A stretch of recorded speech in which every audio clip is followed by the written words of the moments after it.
Hello again. We're continuing our discussion on Maclaurin series by talking about how to approximate those Maclaurin series. So let's get started. Maclaurin series, if you remember, those are infinite series, and that's the formulas we talked about last time.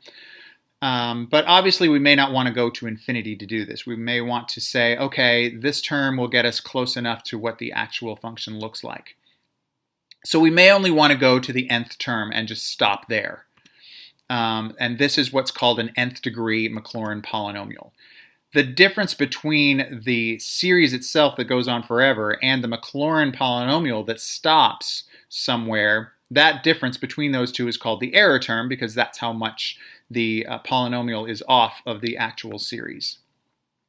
So what is that? Well, we talk about the Lagrange form of the error term, and that's what it looks like there. It's going to be the next derivative. Remember, in the polynomial, we only went to the nth derivative. Well, to find the error term, we're going to go one more derivative, plug in some number that's between 0 and x, put that over n plus 1 factorial, and multiply that by x to the n plus 1. All right, so that's the Lagrange form of the error term. So for example, let's find an expression for the error term in approximating e to the x by its third degree Maclaurin polynomial. Then we're going to give an upper bound on the error when you're using this approximation to find e to the 0.6. All right, so if you remember from the last lesson, e to the x was 1 plus x squared over 2 factorial plus x to the third over 3 factorial, and it kept going. If I want to stop at the third degree Maclaurin polynomial, then I just need those first 4 terms.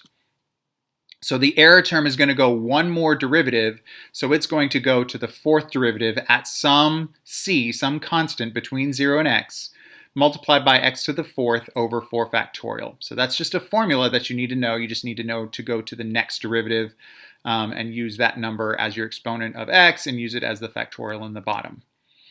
All right, so R3 is going to equal that for some value of c. Okay, because the fourth derivative of e to the x is e to the x, I'm going to plug c into that and get e to the c. Everything else stays the same. So x equals 0.6. So I'm going to replace x with 0.6, and that's the expression I get. So I know that r to the third is an increasing function. All right, because e to the x and x to the fourth are both increasing functions. So the highest possible value of c is going to give me the upper bound for that error. So since the upper bound is in that interval is 0.6, then I'm going to use 0.6 as my c value. So I will get e to the 0.6 times 0.6 to the 4 over 4 factorial. Now we're only doing that because r is an increasing function. If it were decreasing or if it were doing something else, I'd have to try other methods. So if I evaluate this to 5 decimal places, then I get 0.00984. All right, so here's another example showing that the Maclaurin series for cosine x converges to cosine x for all real x's. So to do this, I need to show that the absolute value of the error approaches 0 as n goes to infinity. So remember from the last lesson, here's what cosine x looks like as an infinite power series. The error term is going to be the next derivative evaluated at c times x to the n plus 1 over n plus 1 factorial, and c is somewhere between 0 and x.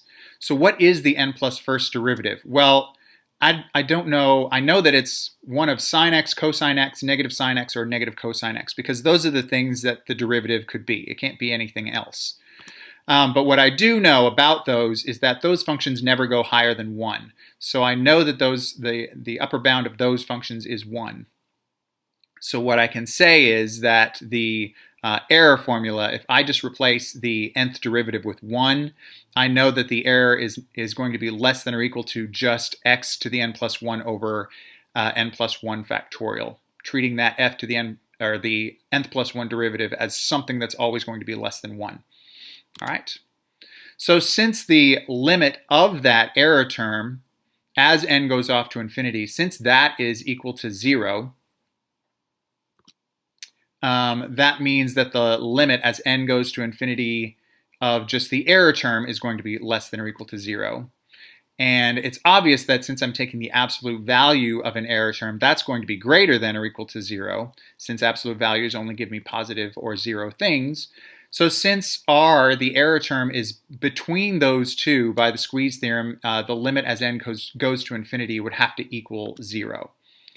So what that means is the cosine function is actually approximated by that polynomial for all real x's, since the error term approaches 0 as n goes to infinity. So the more terms I add, it's basically saying the error gets lower and lower and lower until it gets to 0.